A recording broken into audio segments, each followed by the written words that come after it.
Good morning, everyone. Keep eating. Remember, I'm Italian. Food is where it's at. That's the most important medium when you're Italian. So we're here. We made it. What a ride, huh? I heard so many positive comments about this conference, and I sincerely hope everyone that's here feels that same way, that everybody just got into the spirit of it, the energy of it. I can't tell you all the committees, the task forces, the charges that they have for this next year, and those of you that know me know that they will continue on, that I'll just be chewing on their ginger snaps each month, saying, what you doing, where are we going, where are we heading? Because it's the follow-through that really makes the difference. We're into sustainability, and so if you write grants, that's the key word. So before we actually really start off, we do have there are some items from the silent auction. We'll be auctioning those off right before our guest speaker. But to start off, I would be remiss if I didn't give just the most sincere and heartfelt thank yous to the people that made this happen. And so they're going to have their mouths full, and I apologize for that. But we have Barbara Giles and Michelle Saunders. Please stand up. The local arrangements. And all of their volunteers. And last night's event, I just thought that was the coolest thing. Did you see the pictures made out of rattlesnake tails? It was just it was amazing. I mean, I'm from Maine. You don't see that kind of stuff. So Michelle, Michelle's been on the board for 2 years. First as the local arrangement designee and then local arrangements chair. So this is a long process. I want to be sure to have Robert and Mark stand up. They were our technical people. Unbelievable. Unbelievable. Oh, yes, so sorry. And they say that's the problem. You don't get everybody's names. But having, especially in the presidential role, knowing that people are right there and doing the things they need to do, that peace of mind is just the best gift anybody could ever give. And whenever I turned around, Robert was there. Don't worry, Marilyn, we got it. And I just totally let go of that. So thank you all. We have all the executive committee members, all the task force chairs, the committee chairs. They've all helped make this meeting a success. So I want to be sure to thank everyone that has provided service and all the committee members who are providing service to give AGHE the momentum that it has right now. So a thank you to all of you for being involved in AGHE. So give yourself a round of applause.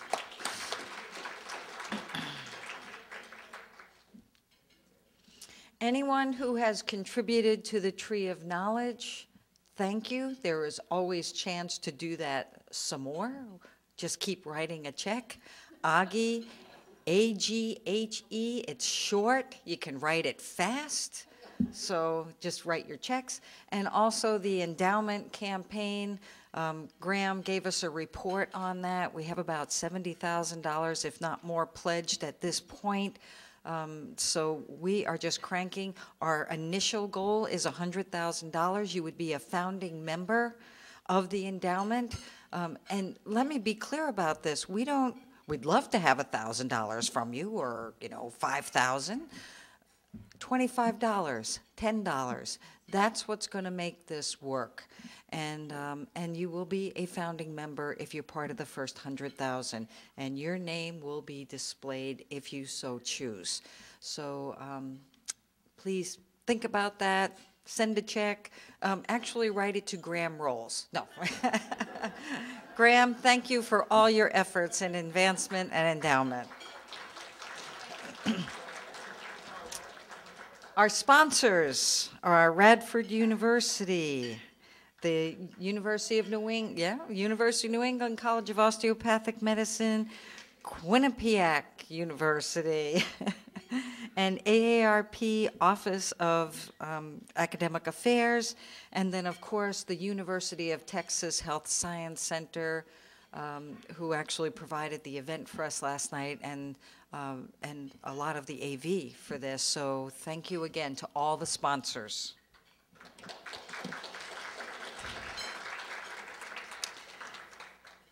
And hopefully all the award winners are going home with their plaques and their certificates. We have new fellows out in the field that can then hopefully we see receiving the Hiram Friedsom Award in years to come.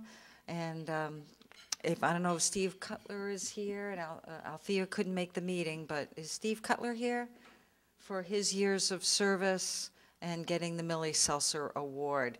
And somebody came up to me this meeting, and I absolutely loved it, for the Seltzer winners, because their careers are now changing. Somebody said, you know, with all that experience, maybe we need to have them help us write grants and, you know, keep things going. So I talked to Steve, and he's like, okay, Marilyn, I'll do it, you know. So you can run, but you can't hide. And then, of course, and I'm actually going to ask for this, your exercise for today, a standing ovation for the staff. We have Paul Stearns, Dominic, Angela Baker, Jessica, Latasha. You deserve a standing ovation.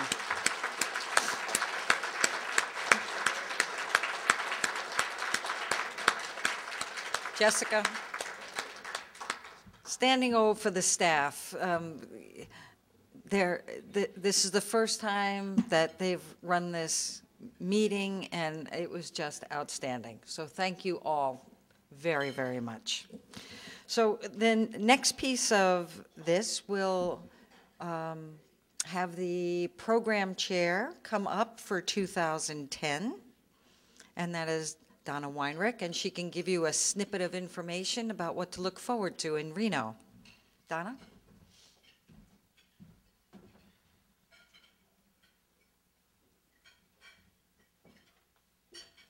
Charged and ready to go. Yes. This is probably the briefest set of remarks you're ever going to hear from me, so enjoy it. The 2010 conference is in Reno, Nevada. It's March 4th through 7th, and our theme is Mining Silver, Optimizing Aging and the Workforce Through Education. So think about it, think about your sessions. As soon as I get back home, I'm going to be writing the call for sessions, so you should be seeing that relatively soon. Hopefully you noticed the improvements and modifications that we made at this conference. Would love to have feedback from you, what worked for you, what didn't work for you. Let me know, because the whole point of doing this is to make the next one that much better. Thank you.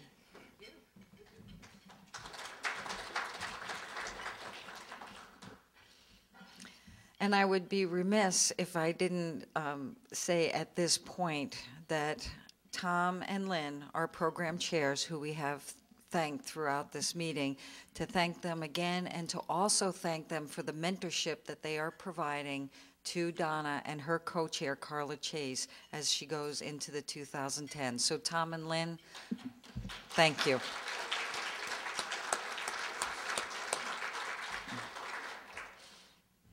Okay. And now we have Patty Swagger, and Patty is the local arrangements chair, University of Nevada at Reno.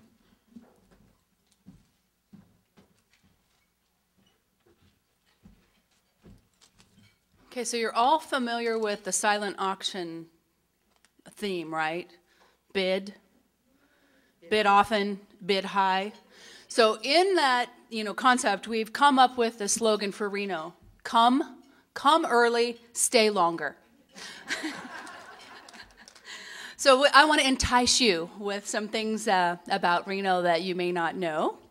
It's a small airport, which I always like when I travel.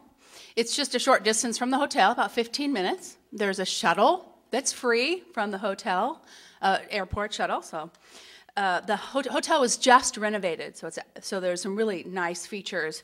There's a spa that covers massages and other luxurious services. And my girlfriend stayed there recently, and she said she could just spend the day in the spa. It was so wonderful.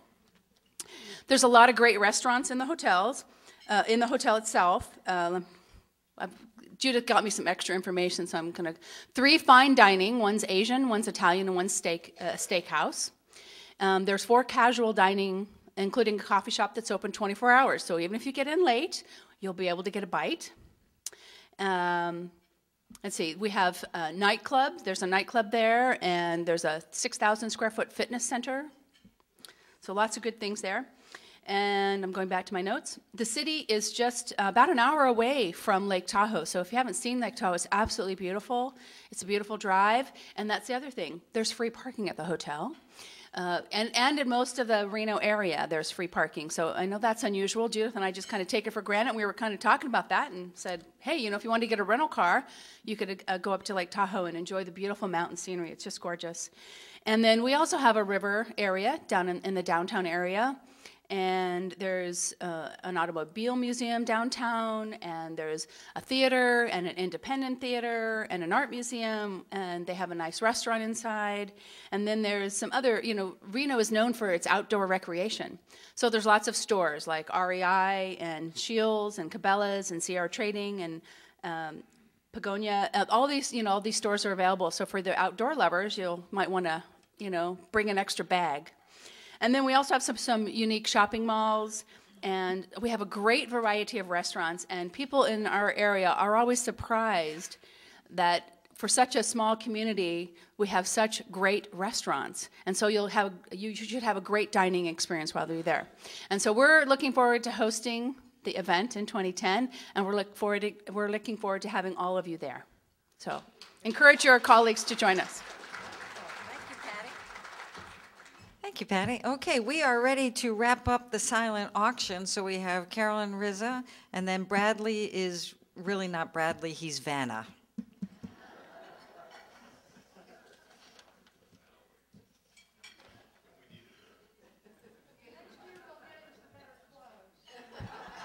And the motto is bid often, bid high, and bid against yourself. Can I be helpful at all?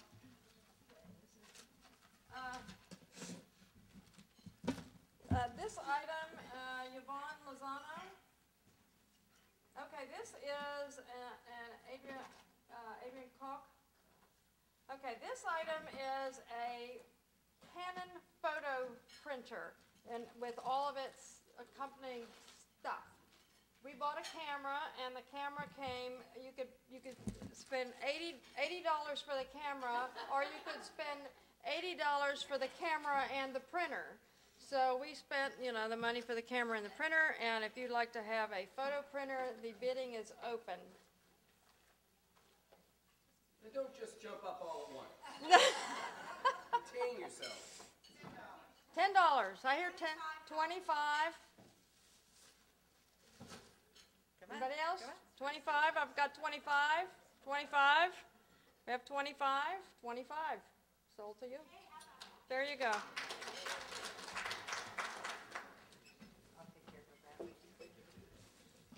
Okay, we have some earrings.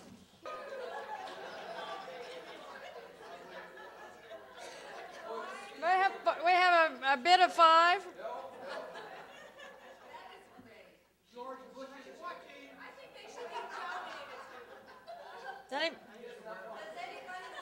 Anybody have a bid? If I have a $5, any 7? Okay, we got 7. Did I hear anything else? Going once on 7, twice on 7, sold.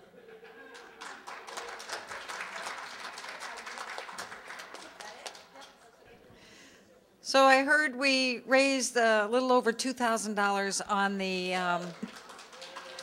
silent auction. Carolyn, Bradley, thank you for all your efforts in that, and Betty Douglas as well. Betty Douglas as well. So, and who? Paul Rizzo. Yes, Paul. I said Betty Douglas, Carolyn, Bradley, and even, I don't know, is Derek Stepp here? He's put in a lot of hours, volunteer hours as well.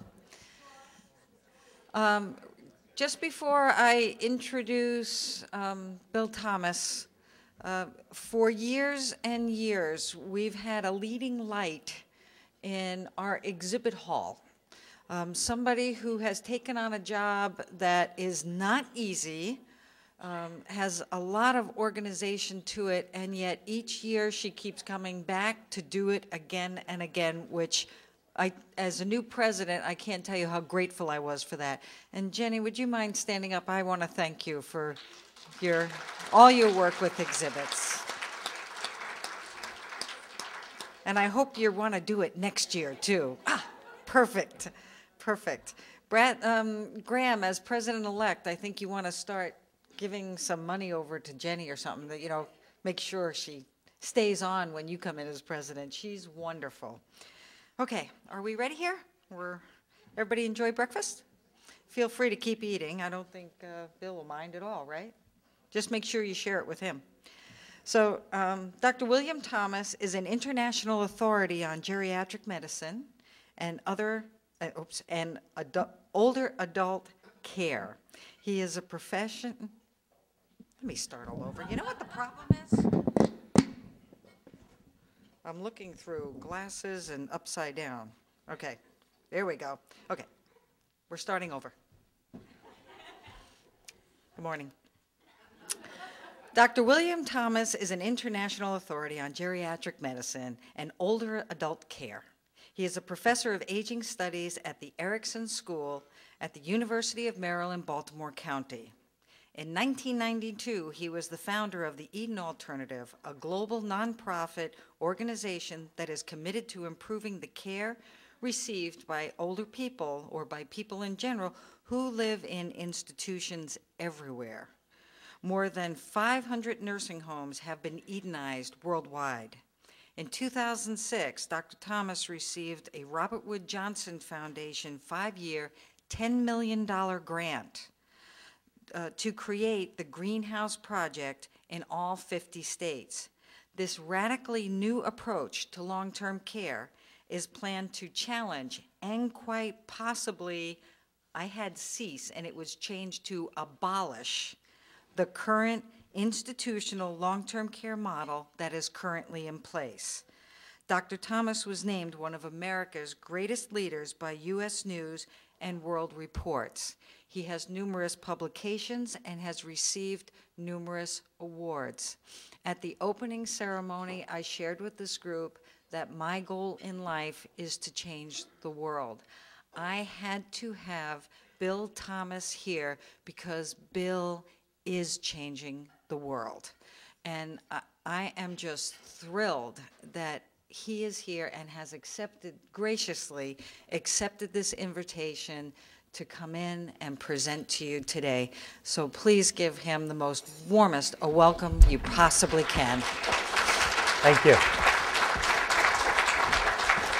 Thank you very much. Well, good morning, everybody. And I just want to say it's very nice to be here with my peers. And it's very nice to be in a situation where we get to take a little time and do some thinking.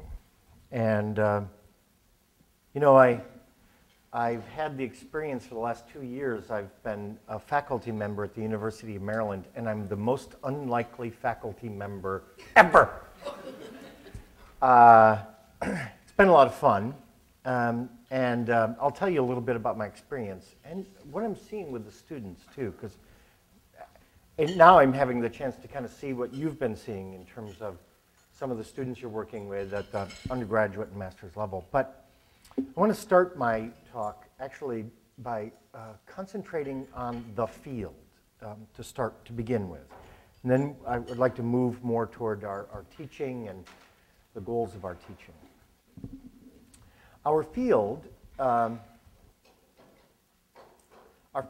suffers from having been founded in one era and finding its greatest challenge in another era. In other words, the good, wise, gentle people who preceded us, who founded our field, did so in a context in which aging and longevity had a very different understanding, socially and culturally. And as you know, a large part of the foundation of our field is built upon having a proper, true, and correct understanding of human senescence. And the compassionate part of that founding led us to study ways in which we could make that senescence less difficult, less burdensome, less painful, less depressing. Now, that is a noble cause, and I think our forebears who did this work and founded this field were correct to choose that as their basis. However, it's created a real difficulty for us, which is basically this. Why don't you come and join us in aging? We make aging less depressing. And, you know, I mean, you don't see like commercials on TV. It's not like, you know, buy our product. It'll make your life less depressing. They really, the tendency is to want to focus on a positive vision. So what we've really built our work on top of is a foundation that's something that I call mitigated aging. You know, we have successful aging, we have healthy aging, we have lots of different modifiers of the word aging. But really deep down, what we really are building on top of is a foundation of mitigated aging. And mitigation, as I always take time to explain, because it's not a word we use very much, is the idea of taking something that's bad and making it less bad. And the archetypal example of mitigation is the can of air freshener in the bathroom. That is mitigation. So, you know, mitigated aging, it has given us tremendous insights. We've learned a lot. The body of knowledge that gerontology encompasses is strong. Here's the problem. We need a new frame for our field. This is well known in political endeavors and in political fields, that there are certain facts on the ground, and how we understand them is actually a matter of how we frame them. You can look at a 10% unemployment rate, and that number can be framed in one way by one political movement, and another political movement can take that same number and frame it in a different way. And in the frame game, we've been getting our butts kicked. We've not been good at framing what we know in a way that fits with larger cultural narratives. So, let me, if I can make a little tour around the gerosphere. And that's what I do love the gerosphere. I'm from the gerosphere. I'm in the room with my fellow gerospherians. So let's take a quick tour around the gerosphere. You know, there are, the wealthiest gerospherians are the anti-aging group. And we often don't include them. They're like the snobby rich cousin, you know? They live in the gerosphere with us, but we don't really, we can't really stand them in a way.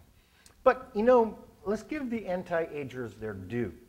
They frame, baby. And not only, they're so good at framing that they can take the facts as they are and build an entirely different reality around them. So this idea, which it's actually, give you a little fun assignment. When you get home, go to the Google and start Googling around the anti-aging neighborhoods of the gerosphere. It's a very helpful endeavor and very educational. It's going to raise your blood pressure. You're going to be like, go, go, go, go, you know, yelling at the screen. But hey, they're there. And they are very good at reframing. So, for example, you may not realize, but aging can be stopped and reversed. And I have lots of websites that prove it. And the anti-aging economy,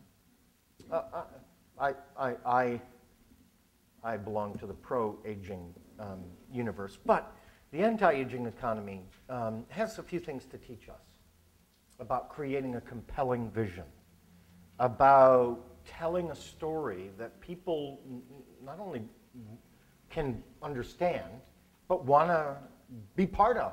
They want to spend money on that vision. Now, I happen to think, and so I think pretty much everybody in this room agrees they're misguided, but that's not their fault, that's our fault. The reason that the internet is crawling with quacks and scam artists selling a ridiculous vision of aging is because we've failed. And it's not because we failed to do our studies, and it's not because we failed to publish our research or to do our best to instruct our students. We've done all those things. We failed to create a compelling counter-narrative. And that's our job. We've got to do that. Now, I told you I would segue into my life as a college professor. Oh, I've discovered all kinds of things, which are brand new to me, but well known to you. Yes, maybe too well known. So here's the first I'm going to tell you, and this is a cool thing that you may not have had the chance to do, but I'm a professor at the Erickson School, which didn't exist 3 years ago, and therefore, every course we teach, we just made up. And the other thing is, we don't have any kind of tradition, and I am very happy to say we happen to have a very collegial and fun-loving faculty and a belief that we should do whatever we think is best, and that's that. So, in the master's level, I teach a course called Bizarro Lear. Now, how many people know Bizarro? Yeah, the two guys go, yeah. The women are like, what? Sounds like a guy I dated in college. So, Bizarro is, and remains, a comic book character who is the exact opposite of Superman. So, Superman is smart, Bizarro is dumb. Bizarro lives on a planet called Threat, which is a cube, not a globe. It goes on like this. But here, so you're like, what? Why? And the reason is the comic book writers gradually got tired of writing stories about Superman, who was always good and always brave and always strong. They wanted something a little edgier.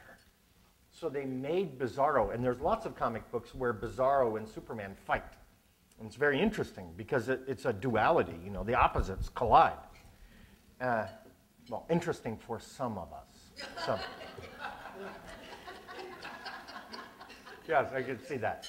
Now, King Lear, everybody knows King Lear, right? Through and through. You know it cold. So King Lear, on the surface, is really an ageist piece of claptrap. You know, where the old king goes crazy because he's old, loses control, winds up running around in the rain, you know, has a fool who's smarter than he is, right, and everybody dies. Maybe that isn't unlike faculty politics, I don't know. But, so, now here's what I do, is I teach the course and we go through Lear, and even my actually pretty darn good students all fall for the same thing. Like, for example, Cordelia's the good daughter. No, Cordelia is a passive-aggressive little BIT. The whole thing could have been avoided if she would just go along. No. So we start taking Lear and flipping it upside down. For example, there's a scene where Lear is running around the countryside with 100 knights, and his daughters are getting fed up, and they're like, look, Dad, you don't need 100 knights. And then the ones, you don't need 50 knights, you don't need 20 knights, you don't need 5 knights running around with you. You're causing trouble. That conversation has a precise contemporary analog in the car keys. Regan and Goneril were saying, Dad, you can't be driving anymore. And Dad is like, what are you talking about? And they negotiate the car keys away from their father, except in Shakespeare time, the car keys were 100 knights, not the keys to the Volvo. So we take the play and start pulling it apart using Bizarro. So here's a little, again, another fun little mental thing. Who is Bizarro Lear?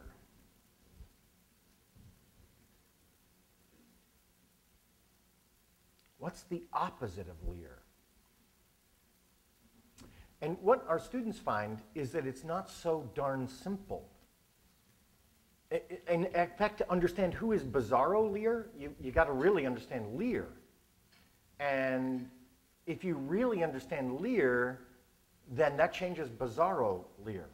Who is Bizarro Cordelia? Who is the Bizarro Fool? Here's how it goes, and I love this kind of thing, I'm going to admit it. The fool in the novel is really wise. So, Bizarro Fool would be a wise person who is really a fool. I like this. Here's why I like it, and I hope you're connecting this back to the thread I started with. This is all about framing.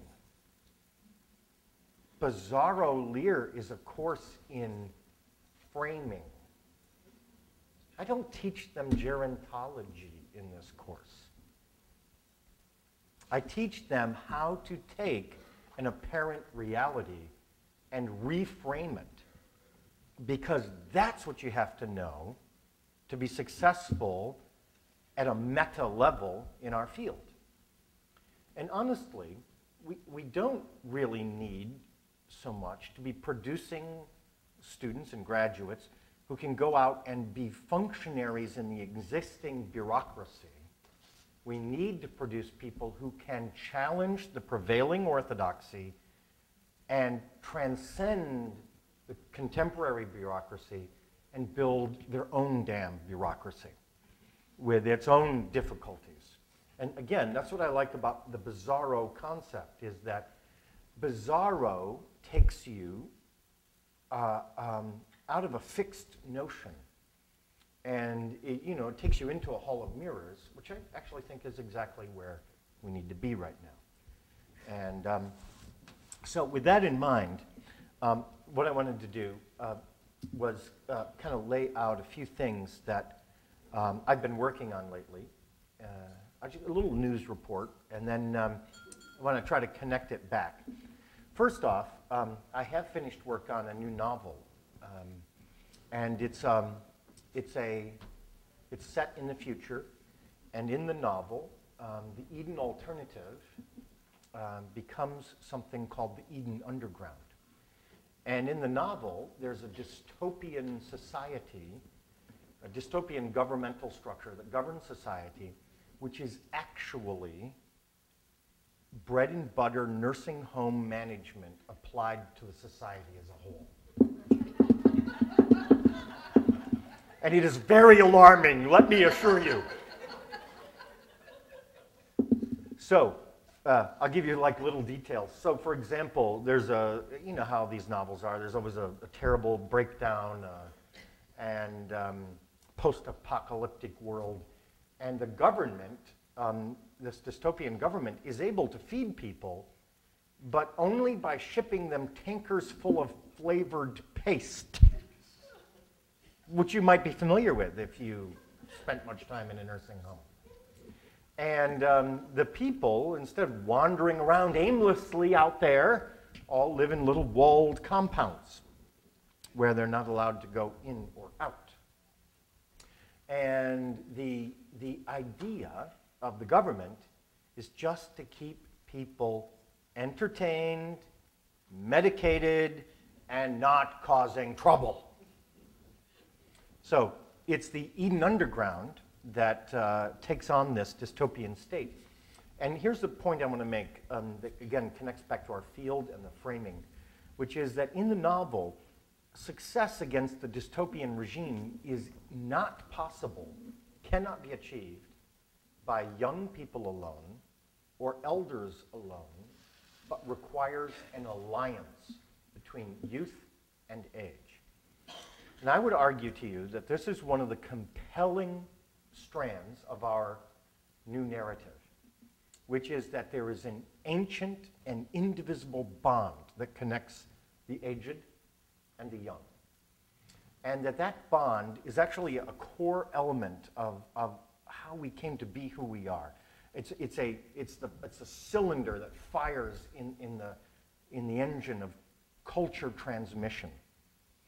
And that when you have a society where the bonds between young and old are weakened, you actually endanger the transmission of culture. You endanger, honestly, the well-being of people of all ages. So, and I'll turn again to this a little later in the talk, but in the novel, I paint a picture of a codependence between youth and age, and how it is that memory is resurrected, and the legacies of the older people become, in the book, become handwritten documents, or we call them, in the book, we call them posts, where the elders write down the truth of their lives. And then the young people read them, fold them all up, and sneak out and pass through the wilderness to go to another settlement where they're not supposed to be and transmit that post to other people. So what I'm trying to get to you is this. I honor and I respect and I value academic gerontology for what it's taught me and how it's helped me make better decisions and understand better what I'm doing. But in order for the field to flourish, we have to go out into the wilderness. We have to leave what is most comfortable for us and endanger ourselves. So I won't tell you how the novel ends, you can just guess. But that piece of work I regard as being central to my intellectual development, my growth as a person, and my growth as an artist, and my growth intellectually. And I laid it out in front of you because I think it's important that we understand that changing a cultural narrative is going to demand the use of tools beyond those which we are most comfortable and best prepared to handle. But that's how it is. So a couple of other things I've been working on. One other thing I've been working on is I've been working with a hospital in Silver Spring, Maryland, to create the nation's first seniors emergency center. Again, this audience, I'm not going to rehearse the numbers about what a bad job American hospitals do taking care of elders in the emergency room. Suffice it to say, it's bad. And the truth is, as in all these cases, doing it a lot better isn't that hard, but it takes a leap of imagination. And that's something a traditional acute care hospital has quite a hard time making. So to their very great credit, Holy Cross Hospital in Silver Spring got a hold of me and said, this is what we want to do. We don't really know how to do it. Would you help us? So we took a part of the existing, actually it's the busiest by visits, it's the busiest emergency room in the state of Maryland. Took a part of the emergency room, kind of cordoned it off, and redesigned the physical environment. I'm going to start there because the most important stuff is the non-physical environment. But we changed the flooring. We changed the lighting. We changed the ceiling tiles, okay? We put big clocks in every place where elders were waiting. We changed those crappy little mattresses and got really good mattresses. We put in a blanket warmer. And I know this sounds kind of weird. We put in dimmable lighting. We cut the wires to the overhead crazy squawk box, okay? And we put a very comfortable chair next to the bed for a person who is staying with and visiting and attending to their person they love during the visit. So we made all these changes in the physical environment. More importantly, we trained all of the nurses in the entire emergency department in fundamental principles of gerontologic nursing. We upgraded the training of the physicians who work in the nursing home, in the emergency room. That's habit right there, in the emergency room. And thirdly, we brought in something we call a visit manager, who's likely to be a graduate of one of your programs, a person who's really capable of kind of building a bond with the elder and the family and finding out what the heck is going on at home. We screen for common conditions, including subclinical memory loss and polypharmacy. Whenever we identify a patient in the ER because of a sprained wrist who also has polypharmacy, we get a stat pharmacy consult in the ER right then and there, so that we're able to attend to issues that extend beyond just a sprained wrist. And then lastly, we've really beefed up the connection between the emergency room and the services, community services provided to elders living at home, so that the emergency room visit can actually wind up with the elder being better plugged in for available services that can help them stay at home. Got me? Didn't cost that much, and the results are already stunning.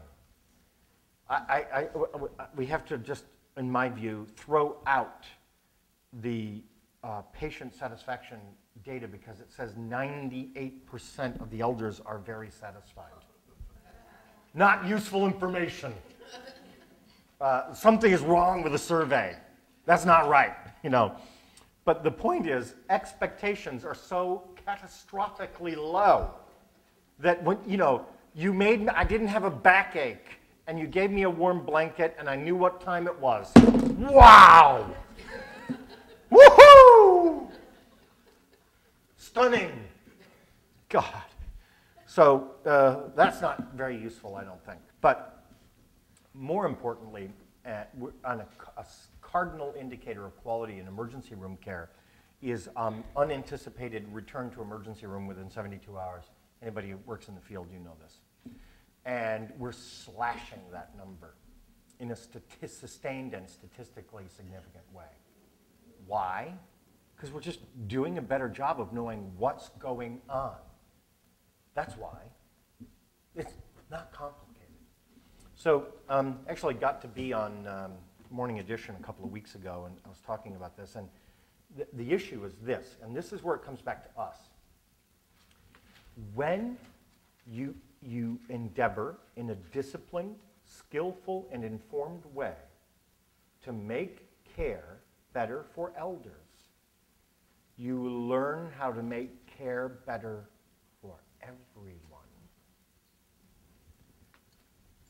Tiny example. So the nurses who are working in like the regular, they're like, well, why can't our patients have a decent mattress?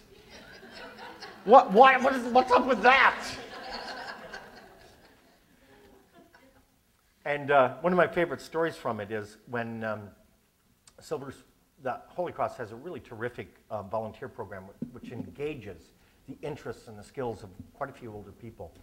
But when they were picking up the mattresses, they had a cadre of older volunteers down there with the vendors, you know what I mean, getting on the stretchers and trying the mattresses, you know, so that older people would tell us what they wanted.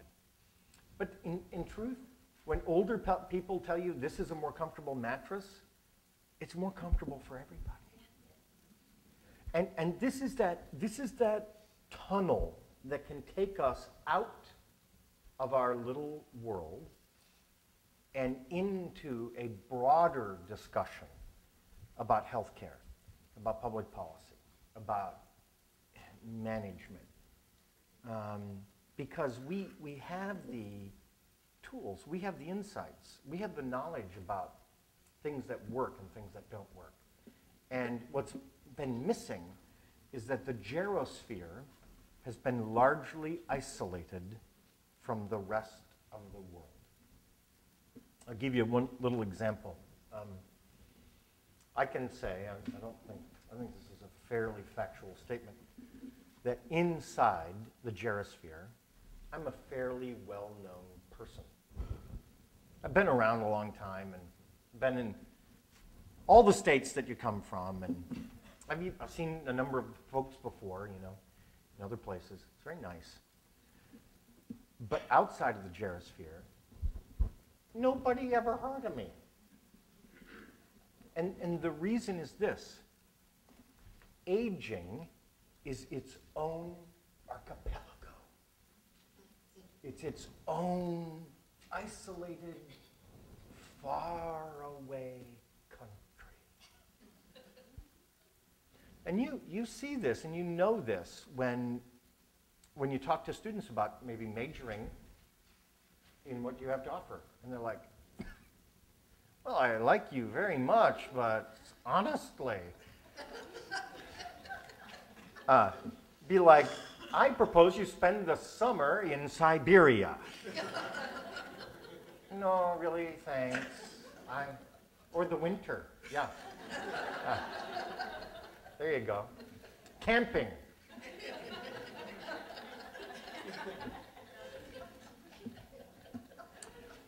So we, for the good, let's take it from the personal to the political.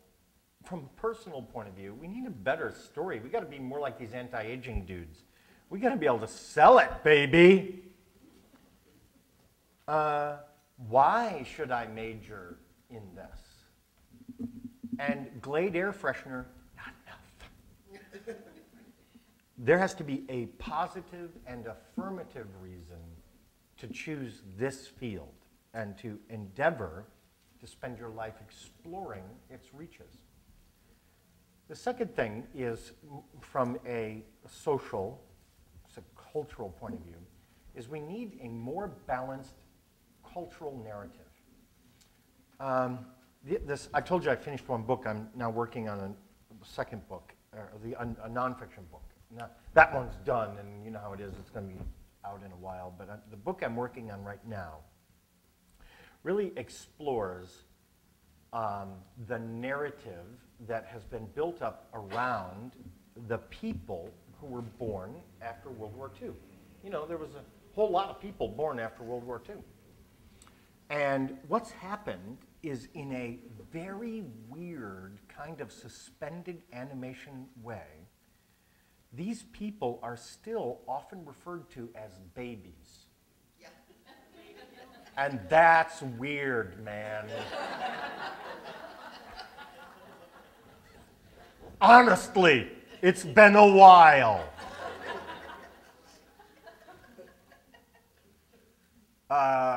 Things have changed. So we have this sort of, honestly, quite sclerotic and rigid narrative about these people and what it is these people aspire to. And if I may use a couple of terms that I find useful that came to me through gerontology, I want to give you sort of the core of the book in just a couple of minutes and to use the terms that I think are helpful to me. First off, one principle that was taught to me directly by a man I admire enormously, Dr. Frank Williams,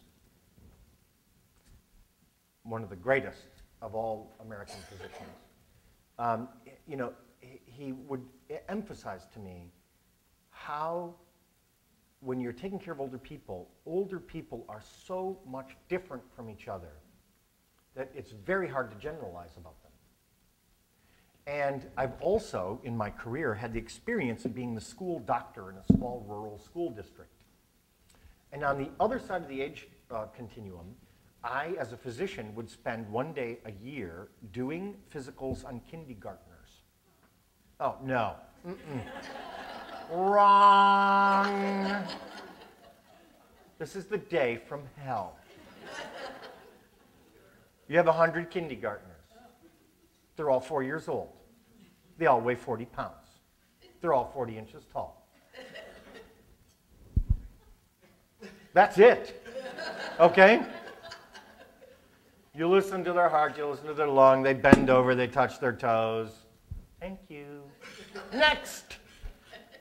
Now, as a geriatrician, it would take me a long time to examine 184-year-olds. But doing so would put me into the most, drive me into the most extraordinary range of experience. Some of those people would be suffering really calamitous illness and loss, and others would present themselves with a kind of vigor and vitality which you would find quite strange for their age. It's all out there. And the word that describes this is pleiotropy. I use pleiotropy. Let me put it to you this way. Anybody who studies with me knows the word pleiotropy. I use it a lot. And here's why.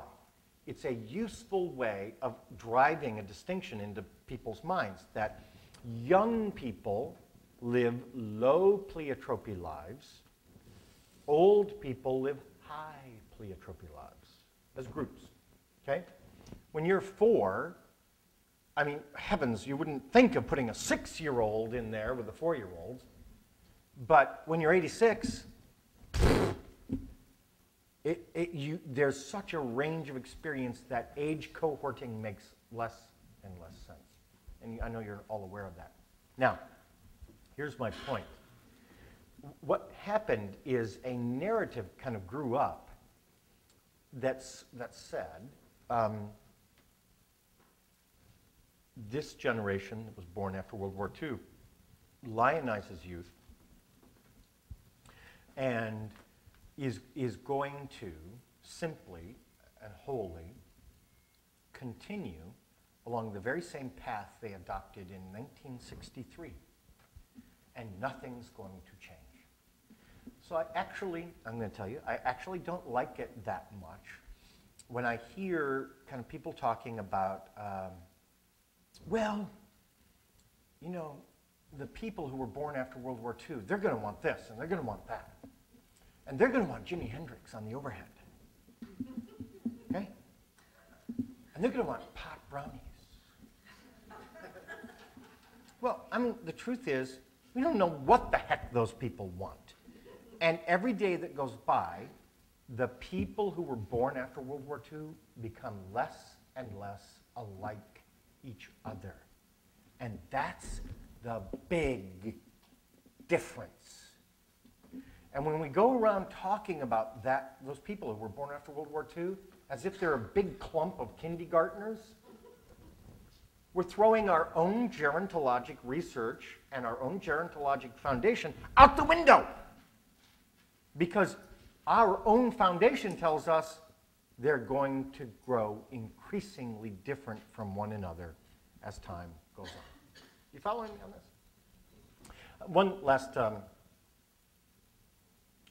thing I want to say about this is in my teaching of undergraduates, I like to pick out a couple of students in the class, and I like to sort of make a sport that they are going to become billionaires. Because the people who figure these things out are going to make a lot of money. And it's fun. We get into a fun game about it, about how they're going to spend their billions. But it's about reframing, really. So when I'm doing this kind of teasing back and forth with them, What I'm really saying is this is a gigantic business opportunity.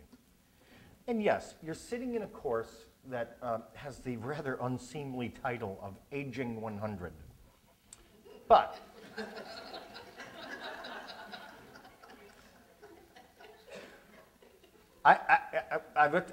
here's something I learned about the university. I'm sitting around with folks in our little school, and I'm like, okay, you know, how's it going with Aging 100? And they're talking to some of the people who are advising, and they're like, well, you know, it says AGNG 100. That's not good. You know, it's turning people off right there. So, again, if you have adolescents or young adult in your life or in your family, you might have heard of something called AMP, energy drink. Yeah, very cool. But, I mean, if you're in that age cohort, it's like Pepsi. You know, I mean, you know what it is. So I said, let's change the course title to AMP 100.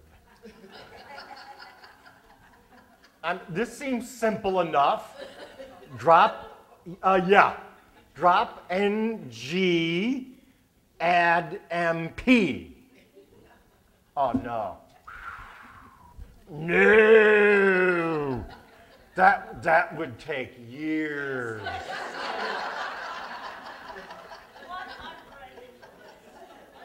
And I was like, you are out of your mind. God.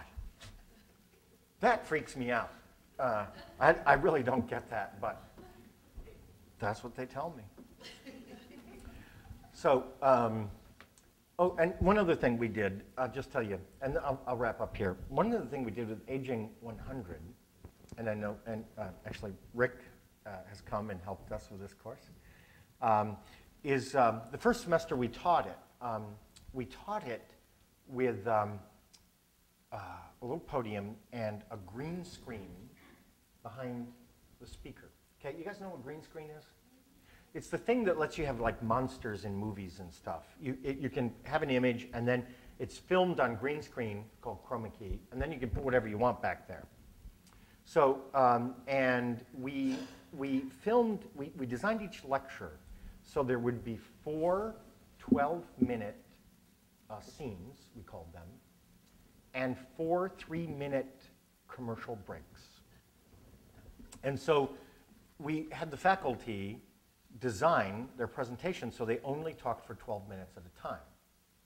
And then we would run 3 minutes of commercials. But they were our commercials. So, you know, there would be a commercial for one of the ideas we were working on, or a commercial for a future in the field, or a commercial of one of our master's students talking about what it's like to be studying in the master's program. And we would rerun the commercials like 10 times, you know.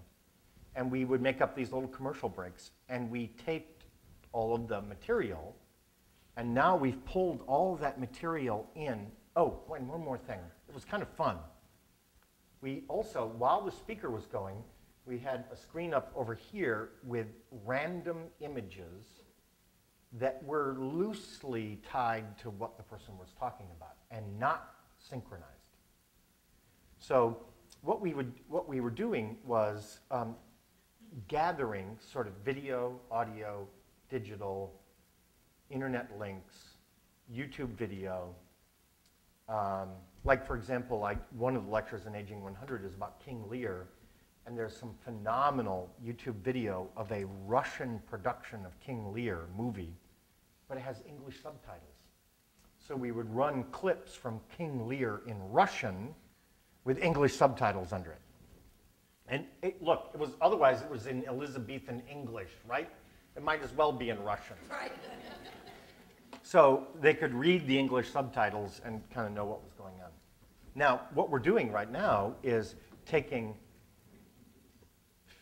50 gigabytes of material, and we're forming it into a course where the bits of lecture and all of the readings and all of the links will all be put on a 32 gigabyte, when we get it crunched down, 32 gigabyte flash drive.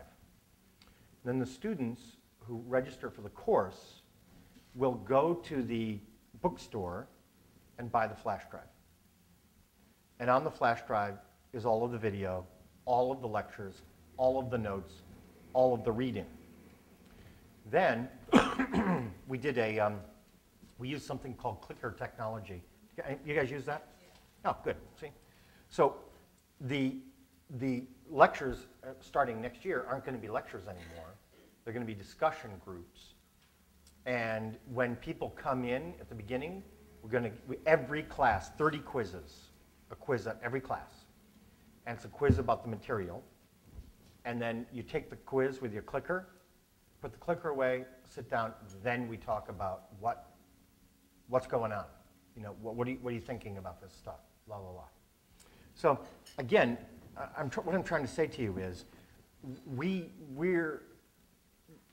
need, and it is not a moral failing, to address people coming into the field in the forums and formats with which they are most familiar.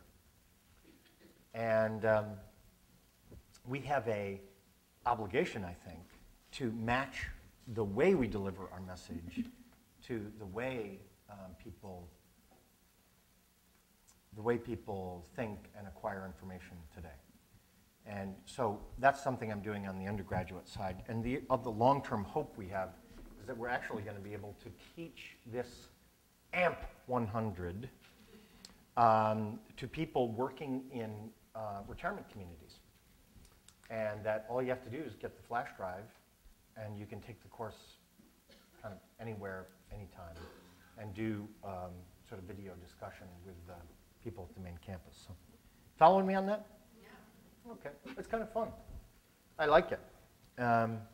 So what I wanted to do was, before we departed, and we're almost done, I wanted to take a couple of questions, a few questions, and then we'll go our separate ways back across America. Anything? Yes? The greenhouse. I was just in Chicago last week, and the greenhouse is growing and doing extremely well. There are now 56 locations in 14 states that have greenhouses. And we have more and more projects coming on constantly.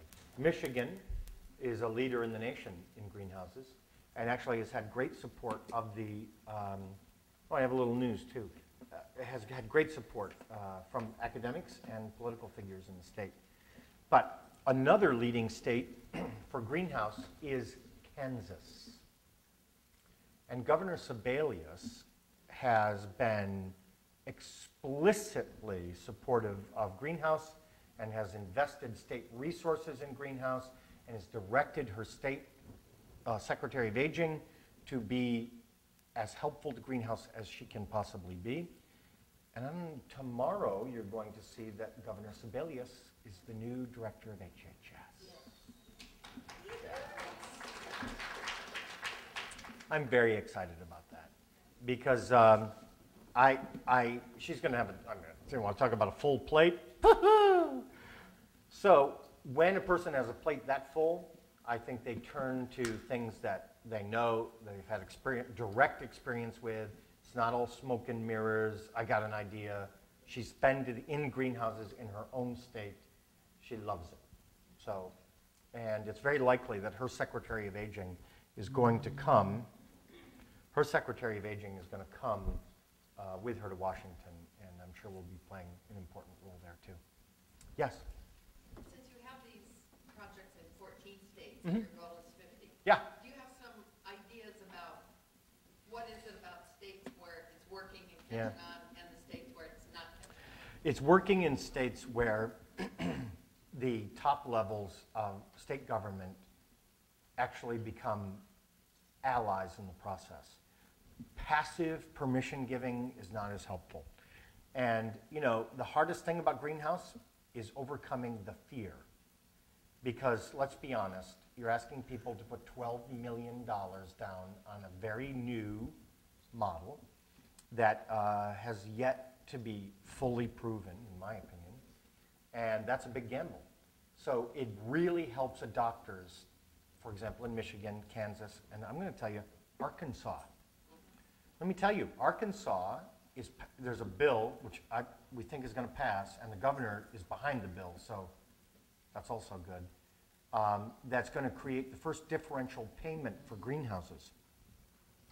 So in Arkansas, if you adopt the greenhouse model, you'll be put into a different payment calculation stream, and you'll be paid more than if you simply provide standard nursing home care.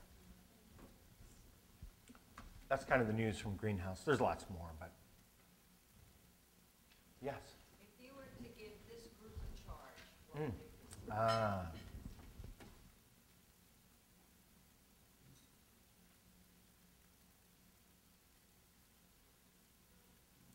My charge to this group is go crazy.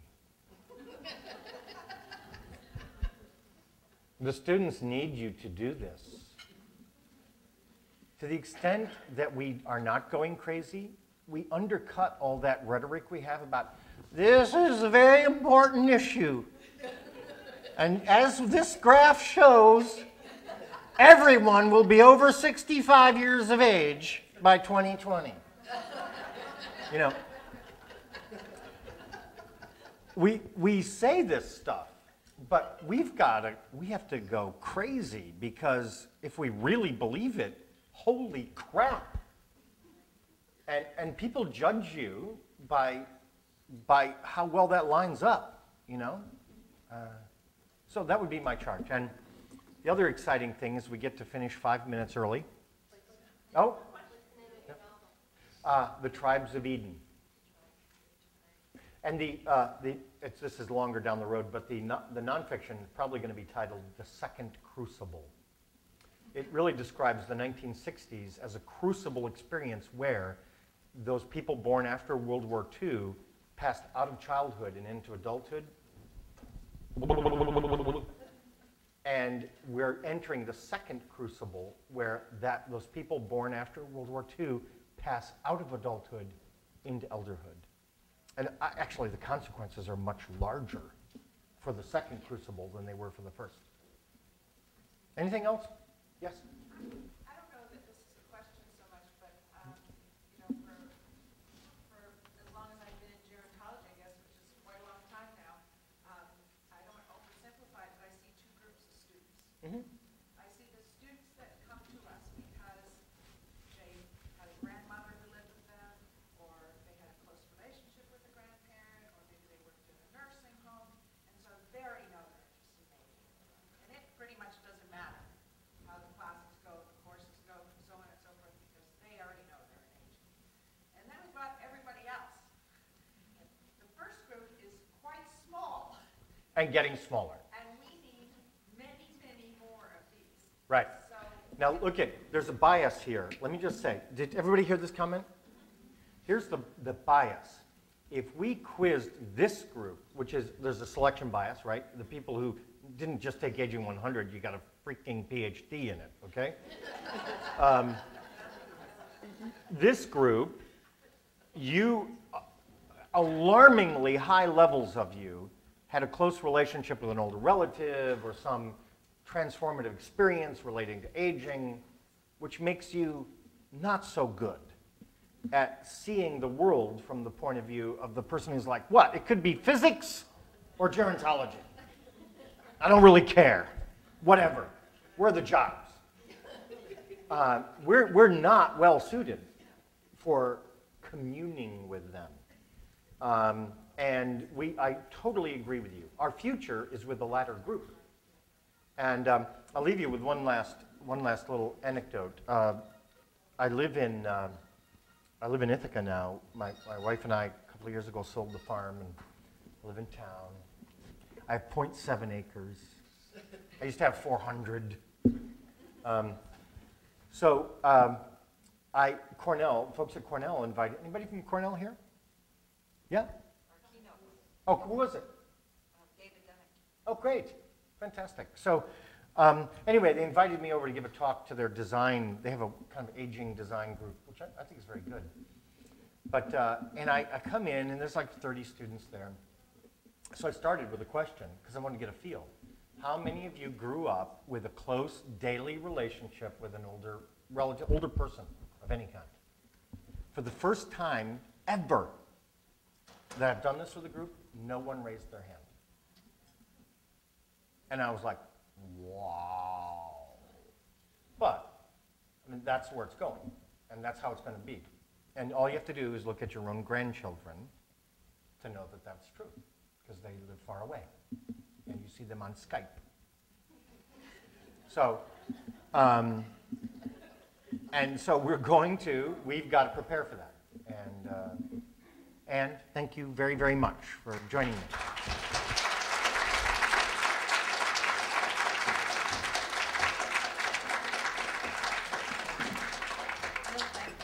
Welcome. Thanks for having me. Yeah, I'll tell you about a project I started, so don't go away. Okay. Okay. Wasn't that wonderful? I love it. Think outside the box. Is Della Ferguson here? She was here before. She actually approached me, and we're looking at starting a task force on aging design. She has a group of people that are really focused on that, so it was interesting that Bill ended with that, and it makes perfect sense that we would be doing that through AGHE. So you can go forth and lift the veil of ignorance now. Yes, you're ready to do that? Please travel safely. We know that there's some interesting weather in the Northeast, so you know, some of us may be here for a while. We're going to party tonight, if that's the case. Okay, and thank you all for your support of AGHE. James, thank you for your leadership, and take care, everyone.